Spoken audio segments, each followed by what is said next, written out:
What is common between cancer and autism? Cancer और autism के बीच में समानता क्या है?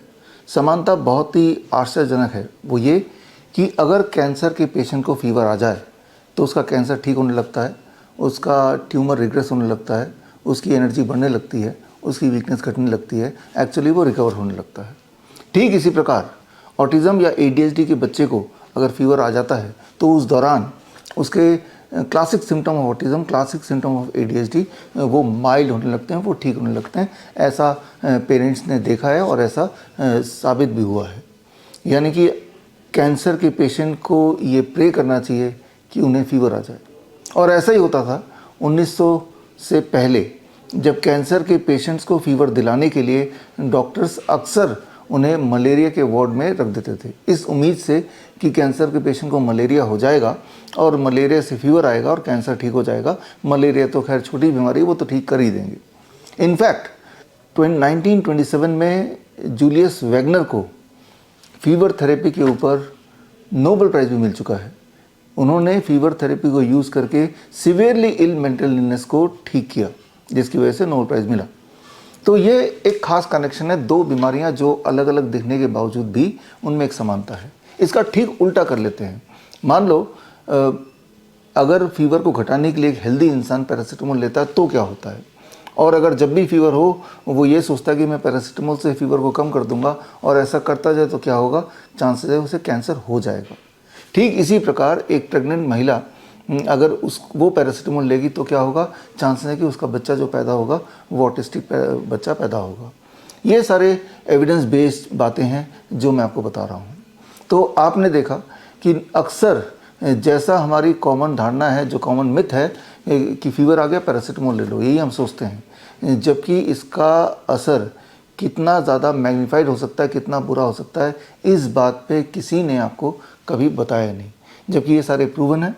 और इसी की वजह से सबसे ज़्यादा ऑटिज़म के बच्चे पैदा हो रहे हैं। यानी कि जब माँ के कोख में थे, माँ ने पैरासीटामोल लिया, डॉक्टर ने पैरासीटामोल दिया, as a result of that बच्चा असामान्य या आप बोल सकते हैं मेंटली इल या न्यूरो डेवलपमेंटल डिजीज़ ऑटिज़म या ADHD के साथ पैदा होता है। तो ये बहुत ही गंभीर बात है, बहुत ही इंपॉर्टेंट बात है, और ये बातें आपको डॉक्टर नहीं बताएगा। यानी कि आपको अपना डॉक्टर बनना है और आपको अपने डॉक्टर बनने का मौका आ गया है। And that is on 30th नवंबर, यानी कि राजीव दीक्षित जयंती के दिन 11 बजे आप मुझसे जुड़िए और आप देखेंगे कि कैसे बड़ी से बड़ी दिखने वाली बीमारी आसानी से घर पे ठीक हो सकती है, बहुत ही आसानी से। खैर, इस दिन मैं एक किताब लॉन्च कर रहा हूँ। किताब का नाम है क्योर ऑटिज़म नाउ, और इस किताब के माध्यम से मैं अपने 1000 से अधिक ऑटिज़म या ADHD के बच्चों के सक्सेस स्टोरीज़, उनके केस स्टडी भी मैं पेश करूँगा।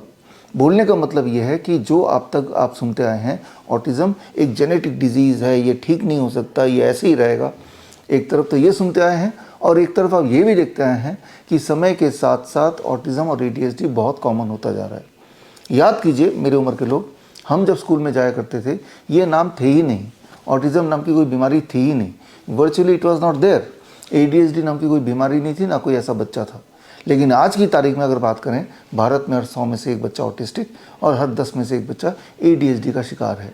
तो ये कैसे हो गया, ये जानना ज़रूरी है हर पेरेंट के लिए जो भी चाहते हैं कि आपके बच्चे को आगे कोई नुकसान ना हो, और उन पेरेंट्स के लिए भी या उन होने वाले पेरेंट्स के लिए भी एजुकेट होना ज़रूरी है, ताकि डॉक्टर्स के बहकावे में आके इस तरह की दवाइयाँ ना ले ले या अपने बच्चों को उस तरह की वैक्सीन्स ना दे दे, जिससे अनजाने में वो अपने बच्चों को खतरे में डालें।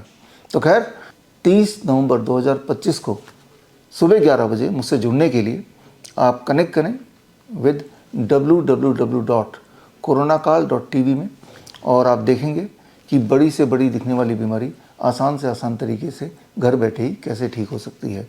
चाहे हम कैंसर की बात करें, चाहे हार्ट डिजीज़ की बात करें, किडनी फेलियर की बात करें, या मेजरली उस दिन हम बात करेंगे ऑटिज़म और ADHD की, because it is a silent pandemic now. ये एक साइलेंट पेंडेमिक है।